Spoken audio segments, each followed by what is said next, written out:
Hi, and welcome back to Atreyu News. Horror in Paris. Unspeakable murder takes place in broad daylight. A father and son had their throats slit in a brutal murder on the streets of Paris in broad daylight. From Express UK, a father and son have died after a knifeman slit their throats in a stabbing in Paris in broad daylight. Police sources say the men were discovered with their throats slit outside of a building in the French capital's 11th district. Both men died at the scene as paramedics tried to save them. The attack happened to Rue de Montreal in the east of the French capital near Place de la Nation.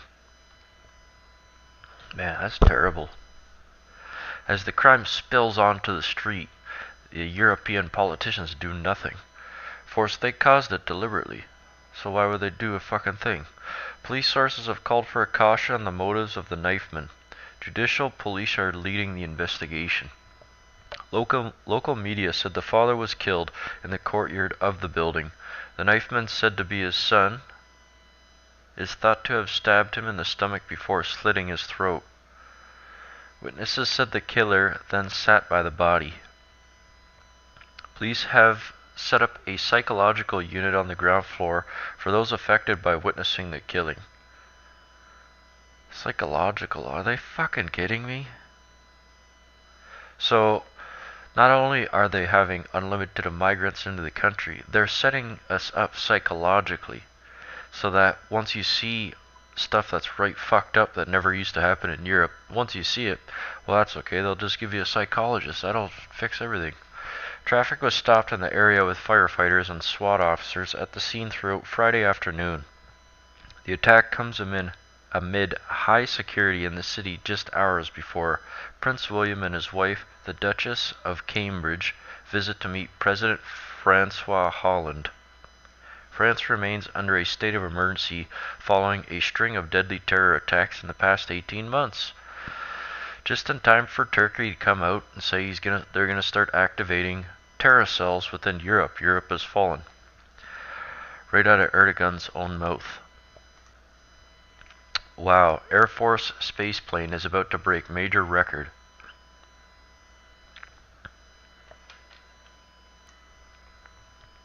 The U.S. Air Force X-37B spaceplane is about to break its own record set 2.5 years ago, 674 days in orbit. However, the Air Force rarely comments on the X-37B activities, so what it's doing up there is still a great unknown. Well, that's just it, isn't it? I was told that the military tech that we actually see is actually 40 to 60 years behind what they actually currently have. And when it comes to space weaponry and anti-gravitational technology, I would not be surprised if they had some very impressive stuff floating around up there. It's nuclear whether that will actually happen. However, the Air Force is tight-lipped about most X-37B payloads and activities, including the touchdown plans. The X-37B's fourth mystery mission and photos. The landing date will be determined based on the completion of the program's on-orbit demonstrations and objectives for this mission. Captain Anne-Marie Anacili, an Air Force spokeswoman, told Space.com via email when asked when the current mission might end. The uncrewed X-37B, also known as the Orbital Test Vehicle, or OTV, looks a lot like NASA's now retired Space Shuttle, only much smaller. The X-37B is just 29 feet, 8.8 meters long, and 9.6 feet tall, with a wingspan of about 15 feet. Two of the vehicles could fit inside a space shuttle's payload bay. Yeah, that is tiny. The Air Force is known to have two X-37Bs, both of which were built by Boeing. These twin craft have flown 4 missions to date. The OTV-1 launched on April 22, 2010, and landed on December 3rd of that year, spending 224 days in orbit. OTV-2 started on March 5, 2011, and wrapped up on June 16th of 2012 after 460 days in space. OTV-3 launched on December 11th, 2012 and landed on October 17, 2014 after circling the Earth for more than 674 days. Something strange going on in the outer space.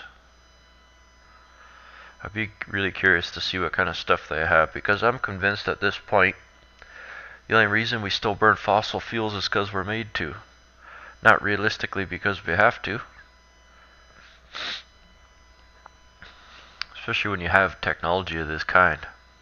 What the hell are we still burn? Well, I know why we are. It just pisses me off. Because I know the tech is there for us to live our lives as a upgraded or ascended humanity. White House just sent an order to all VA hospitals.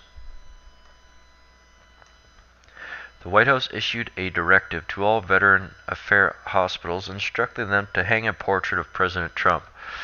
InsiderFoxNews.com reported the White House issued a directive to all VA facilities instructing them to hang a portrait of President Trump, Ed Henry reported this morning. Fox and Friends had reported on this all week after Republican Congressman and Army veteran Brian Mast hung a portrait of the President Trump and Secretary of Veterans Affairs David Shulkin at the West Palm Beach VA Medical Center.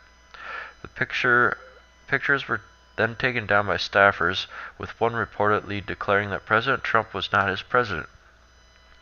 Mast and local veterans spoke out against the move, though the management argued there was a protocol for hanging the photos and they need to be authenticated. Henry said there's been a huge reaction on social media to the story, but it remains to be seen whether VA facilities around the country will follow the order and actually hang the portrait.